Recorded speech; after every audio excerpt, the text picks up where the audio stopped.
ဟုတ်ကဲ့ပါအားလုံးပဲတာလီဆိုပါကျွန်တော်ရဲ့ cooking episode အသစ်လေးကနေကြိုဆိုလိုက်ပါဒီနေ့ကတော့ကျွန်တော်ချက်ပြမှာတော့ဝတ်သားဟင်းလေးဖြစ်ပါတယ်ဝတ်သားကိုမှစီပြင်းအချိုးချင်းလေးချက်မှာဖြစ်ပါတယ်ဟုတ်ကဲ့ပါဒါကိုပထမဆုံးကျွန်တော်ကဈေးရဝင်လာတဲ့ဝတ်သားကိုဆိုတော့ရေတော့မဆက်ရသေးဘူးဒါကိုကျွန်တော်ကတုံးလေးတုံးမှာဖြစ်ပါတယ်ဟုတ်ကဲ့ပါဟုတ်ပါကျွန်တော်ဒီနေ့မနေ့ကဈေးသွားတာနည်းနည်းနောက်ကျတော့ဝတ်သားတွေအသေးလတ်တပတ်ရမလာဘူးအဲ့ဒါကြောင့်ဒီကြားတဲ့ဝတ်သားလေးကိုပဲကျွန်တော်တို့ကဒီအစီးတွေပါအကုန်လုံးစားလို့အဆင်ပြေအောင်ဆိုပြီးတော့ကျွန်တော်ကဒီချိုးချင်းစီပြန်လေးချက်မှာဖြစ်ပါတယ်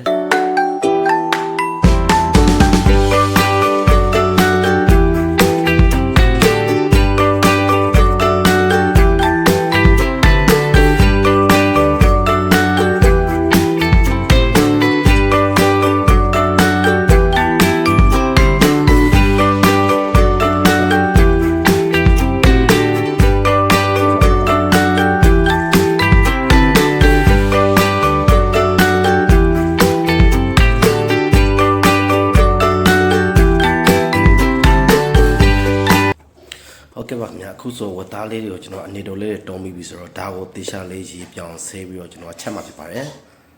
ဟုတ်ကဲ့ပါကျွန်တော်ဒီအသားငါးတွေဆေးတဲ့နေရာမှာ3လေး3လှရှိတာဒီဘက်တီးရီးယားတွေအကုန်လုံးဆင်သွားအောင်ဆိုပြီးတော့ဒီကျွန်တော်က3နှစ်ကြာချက်လက်ကရေလေးနည်းနည်းနဲ့ဆေးမှာဖြစ်ပါတယ်ဒါဆိုတစ်ခါလေးနဲ့တော့လုံးဝပြောင်းပြီးတော့ဖြူထွက်သွားမှာဒီဟာအဲ့လိုလေးဈေးမကြည့်ပါဘူးဒါကိုတစ်ခါလေးနည်းနည်းလေးထည့်ပြီးတော့တေချာလေးနေဆေးလိုက်တာနဲ့အကုန်လုံးဖြူဟိုဖြစ်သွားပြီးတော့တင်းတဲ့ချင်းချင်းတစ်ခါလေးနဲ့ဖြစ်သွားပါတယ်အဲ့ဒါကြောင့်ကျွန်တော်ဒီချက်လက်ကရေးလေးသုံးပြီးတော့ဆေးမှာဖြစ်ပါတယ်ဒါဟုတ်ကဲ့ပါဒါဆိုချက်လက်ကရေးနဲ့ဆေးထားရဲ့ဝတ်သားဖြစ်ပါတယ်ဒါတစ်ခါလေးနဲ့လုံးဝဒီလောက်အနေထားတိဖြစ်သွားပါတယ်ဒီလောက်ဆိုအဆင်ပြေပါပြီကျွန်တော်ကဟုတ်ကဲ့ပါဒါပြီးပြီဆိုတော့ကျွန်တော်ကချက်ရအဆင်ပြေအောင်ဆိုပြီးတော့ဒါကိုဒီဝတ်သားထဲမှာပါတဲ့အရေနဲ့ပဲနှနှွင်းလေးနည်းနည်းထည့်ပြီးတော့ကျွန်တော်လုံးမှာဖြစ်ပါတယ်နည်းလုံးထားလိုက်မယ်ပေါ့နော်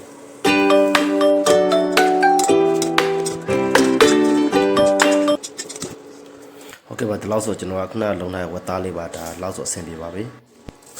ဟုတ်ကဲ့ပါအခုဆိုကျွန်တော်ကစက်သွန်ဖြူကိုစက်သွန်ဒီရောဒီဂျင်းလို့စပြီးပြင်ဆင်ပါတော့မယ်ဝတ်သက်ချိုချက်မှာဆိုတော့ကျွန်တော်ကဒီကျွန်တော်ဝယ်လာတဲ့ဝတ်သားဘယ်လောက်ရှိလဲဆိုတော့ဒီ25ကျပ်သားလောက်ရှိပါတယ်အဲ့ဒါကိုမှကျွန်တော်စက်သွန်အနီဥသေး3လုံးလောက်ထည့်ပါမယ်ဒါတော့စက်သွန်ဖြူကိုမှာပြီးသားပါ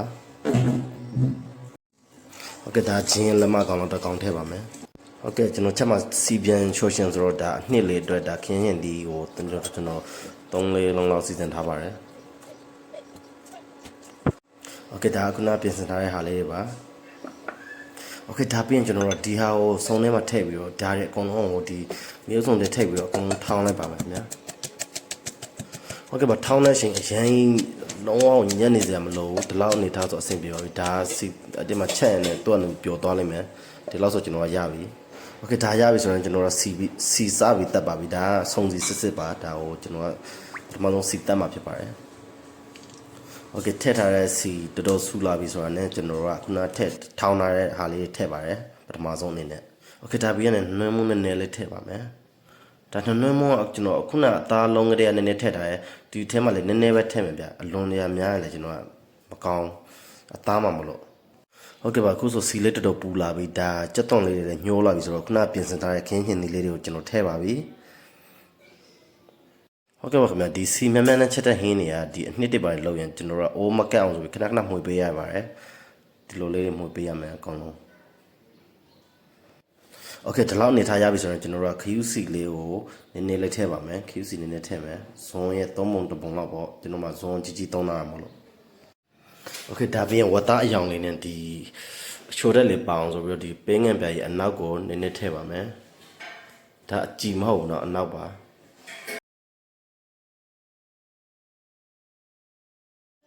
ဟုတ်ကဲ့ပါဒီလောက်နေထားရပြီဆိုတော့ကျွန်တော်တို့ကနည်းနည်းလေးသွားအောင်ဒီကင်းမုံငင်ပြားလေးကိုဇွန်တစ်ခွက်လောက်ပေါ့ဟုတ်ကဲ့ပါဒါလေးပြီးရင်အရှုံးမောဇွန်တစ်တစ်လေးတစ်ခွက်ထည့်ပါတယ်ဟုတ်ကဲ့ပါခရူးစီပါတောင်းရင်တော့တိတ်ရှုံးမောမမဲစားတော့ပြီးရင်စားနေနဲ့ထည့်လိုက်ပါတယ်ကျွန်တော်ကဟုတ်ကဲ့ပါဒီလောက်ထည့်ပြီးတော့ဆိုတော့အနံ့တော်စုံနေပါပြီဒီထဲမှာပထမဆုံးထွက်လာရင်ဂျင်းနဲ့ဂျင်းကိုစီတက်ထားရဲ့ကြက်သွန်လေးရယ်ပြီးတော့ဒီငင်ပြားရဲ့စီနဲ့ပေါင်းစပ်ထားတဲ့အနံ့ရယ်ဆိုတော့တော်ဟိုက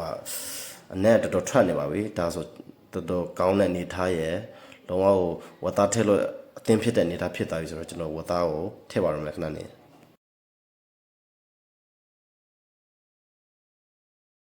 ဟုတ်ကဲ့ပါခုနလုံထားတဲ့ဝတ်သားကိုဒီတိုင်းပဲထည့်လိုက်ပါတယ်ခင်ဗျာအကုန်လုံး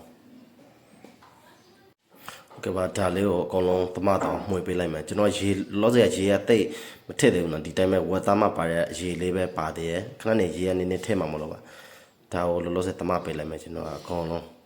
တော့ဖြစ်တော့အကုန်လုံးနှံ့တော့သမပေးလိုက်မယ်ဒီအသားဒီတော်တော်များများကြာချက်မှကောင်းတာဒီငားတွေကကြတော့တိတ်ကြာချက်စရာမလိုဗျာရတာပြတ်တယ်ဒါကကြာချက်လေးကောင်းနေပဲဒီအသားတွေကဟုတ်ကဲ့ပါလောလောဆယ်အရေကမထည့်ရသေးဘူးဒါပေမဲ့ဒီဟာတွေခဏနေအရေထည့်ပါမယ်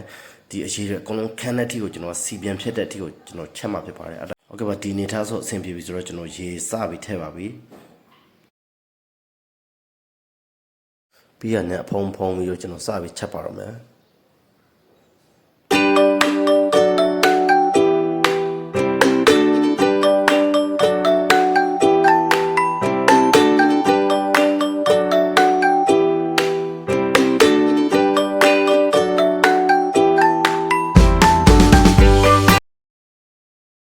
โอเคဒါပြီးတော့နောက်ဆုံးထည့်တာဒါ ingredients နေနဲ့ဒီ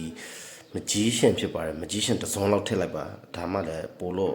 လုံးဝရှိုးရှင်လေးဖြစ်သွားမှာတော်တော်စီရလဲဟိုမအီတော့ဘူးစားရတဲ့အချိန်မှာโอเคဒါပြီးရင်မှွေပြီးရခဏပြန်ပေးမယ်โอเคအနေထားလေးခဏပြန်ကြည့်အောင်ဝေါစီတွေပြန်လာပြီဗျာဒါကျွန်တော်လိုချင်တဲ့အနေထားလောလောဆယ်တော့မရောက်သေးဘူးဒါပေမဲ့အစီကထွက်လာပြီဆိုတော့ဒါတော်တော်နည်းနည်းစားရင်တော့စားလို့ရပြီဒါပေမဲ့ဒီထက်ကျွန်တော်နည်းနည်းထပ်ထားအောင်ပါဗျာဒီပို့ပြီးတော့ဒီအစီလေးချွဲပြီးတော့ပြန်တဲ့အထီကိုကျွန်တော်ထားအောင်မလို့ခဏလေးစောင်းလိုက်ပါအောင်မယ်ခဏဟုတ်ကဲ့ပါဒီအနေထားလေးတော့တော်တော်ကောင်းနေပါပြီဒါကိုကျွန်တော်ကအနံလေးပုံမှွေးတောင်းဆိုပြီးတော့ငရုတ်တီးကိုအလုံးလိုက်ပေါ်ကနေထည့်မှာဖြစ်ပါတယ်ဒါလေးထည့်ပြီးတော့ဒီငရုတ်တီးနဲ့လေးသင်းတောင်းဆိုပြီးထည့်မှာဖြစ်ပါတယ်